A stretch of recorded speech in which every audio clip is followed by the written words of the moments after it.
Hi hello வணக்கம் நண்பர்களே, அனைவருக்கும் வணக்கம். இன்றைக்கி நம்ம இந்த ஒரு வீடியோவில் எதை பற்றி பார்க்க போகிறோம் அப்படின்னு பார்த்தீங்கன்னா, டிஆர்பி மற்றும் பள்ளி கல்வித்துறையில் வந்திருக்க முக்கியமான தகவல்களை பற்றி இந்த ஒரு வீடியோவில் நம்ம பார்க்கலாம். ஸோ நீங்கள் நம்முடைய சேனலை முதல் முறையாக பார்க்குறீங்க அப்படின்னா மறக்காமல் ஒரு சப்ஸ்கிரைப் அண்ட் பெல்லை கிளிக் பண்ணி வச்சுக்கோங்க. ஸோ வாங்க இந்த வீடியோக்குள்ளே போகலாம். ஸோ போராடிட்டு வரும் இடைநிலை ஆசிரியர்களுக்கு சம வேலைக்கு சம ஊதியம் வழங்க கடந்த 16 ஆண்டுகளாக இந்த போராட்டத்தை நடத்திட்டு வராங்க. அதில் பார்த்திங்கன்னா எஸ்எஸ்டிஏவுடைய மாநில தலைமை அறிக்கை ஒன்று வெளியாகியிருக்கு. என்ன அதை பற்றி இந்த வீடியோவில் உங்களுக்கு கிளியராக சொல்ல போகிறோம். அப்புறம் முதுகலை பட்டதாரியுடைய கூடுதல் காலி பணியிடங்கள் எப்பொழுது கொடுக்க போகிறாங்க என்பதை பற்றி இந்த ஒரு வீடியோவில் முக்கியமாக பார்க்கலாம். மக்களே, நீங்கள் என்னுடைய சேனலை முதல் முறையாக பார்க்குறீங்க அப்படின்னா மறக்காமல் ஒரு சப்ஸ்கிரைப் அண்ட் பெல்லை கிளிக் பண்ணி வச்சுக்கோங்க. ஸோ வாங்க வீடியோக்குள்ளே போகலாம். எஸ்எஸ்டிஏவுடைய மாநில தலைமை அறிக்கை 22/1/2026 வெளியிட்டிருக்காங்க.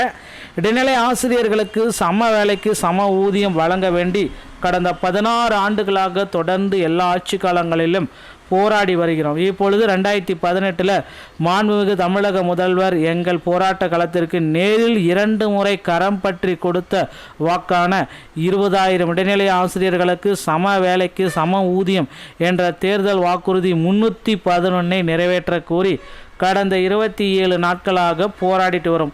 ஆனால் சில பிரிவினைவாதிகள் ஆசிரியர்களுக்கான நலகன் ஏதும் நடந்துவிடக்கூடாது என்பதால் திட்டமிட்டு மூத்த ஆசிரியர்களை சமூக வலைதளங்களில் வசைப்பாடுவதும் நாகரீகம் இல்லாமல் பதிவுகளை செய்வதும் அரசையும் விமர்சித்து பதிவுகளையும் அரசுக்கு ஆசிரியர்களுக்கும் உள்ள நல்ல இணக்கத்தை திட்டமிட்டு சதி செயல் செய்து முறியடிக்க பார்க்கிறார்கள்.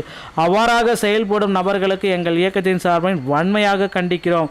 போராடும் எஸ்எஸ்டிஏ இயக்கமானது கோரிக்கை விரைந்து நிறைவேற்ற வலியுறுத்தி மட்டுமே அனைத்து இடங்களிலும் முதல்வர் எடுக்கும் பாதகாகளையும் பதிவுகளையும் கோஷங்களையும் பதிவினை தவிர அரசையோ மாண்புமிகு முதல்வரையோ பிற இயக்க தலைவரையோ நாகரிகமற்ற முறையில் விமர்சித்து எந்த ஒரு இடத்தில் ஒரு பதிவும் நாங்கள் செய்வதில்லை அப்படின்னு அவங்க குறிப்பிட்றாங்க. ஸோ அவங்க சார்பில் யாரோ பண்ண தப்புக்கு இது நாங்கள் பொறுப்பேற்க முடியாது அப்படின்றத குறிப்பாகவே சொல்கிறாங்க. ஸோ கடந்த 27 நாட்கள் போராட்ட களத்தில் உள்ள கடுமையான சூழலிலும் இடைநிலை ஆசிரியர்கள் மிகுந்த கட்டுப்பாடு கண்ணியத்தோடு அரசுக்கு கோரிக்கை 311 நிறைவேற்ற கோரி மட்டுமே போராட்டம் செய்து வருகிறார்கள் என்பதையும் தெரியப்படுத்தினோம்.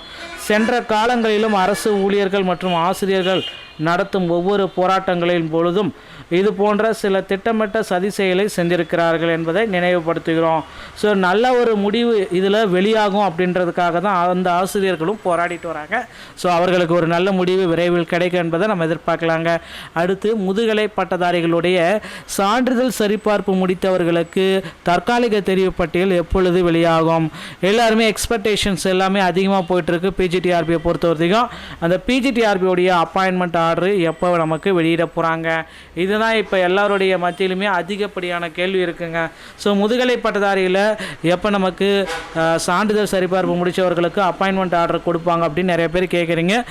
ஸோ கண்டிப்பாக இந்த ஜனவரி இறுதிக்குள்ளார உங்களுக்கு பார்த்திங்கன்னா தற்காலிக தெரிவு பட்டியல் வெளியிடுவாங்க. பிப்ரவரி முதல் வாரத்தில் அப்பாயின்மெண்ட் லெட்ரு வீட்டுக்கு வந்துடும் அப்படின்றது நம்ம எதிர்பார்க்கலாங்க. ஸோ இதில் பார்த்திங்க அப்படின்னா இன்னும் எக்ஸாம் ரிசல்ட்டில் நிறைய பேர் குவாலிஃபை ஆகியிருக்காங்க. அவங்களுடைய பெயர்கள் சிவி லிஸ்ட்டில் இல்லாதவர்களுக்கு செகண்ட் சிவி லிஸ்ட்டை விரைவில் பப்ளிஷ் பண்ணுவாங்க. மேலும் முதுகலை பட்டதாரியுடைய காலி பணியிடங்கள் 1996 ஒரு 500 ஒரு 700 வேக்கன்சிஸ் பார்த்திங்கன்னா உயர்த்தப்படுவதற்கு அதிகப்படியான வாய்ப்புகள் இருக்குது. இதற்கான அப்டேட் பார்த்திங்கன்னா ஆசிரியர் தேர்வு வாரியத்தின் சார்பாக விரைவில் பப்ளிஷ் பண்ணுவாங்க அப்படின்றத நம்ம நிச்சயமாக எதிர்பார்க்கலாங்க. டிஆர்பியில் இந்த தகவல்கள் உங்களுக்கு பிடிச்சிருந்தால் நீங்கள் நம்முடைய சேனலை சப்ஸ்கிரைப் அண்ட் பெல்லை கிளிக் பண்ணி வச்சுக்கோங்க.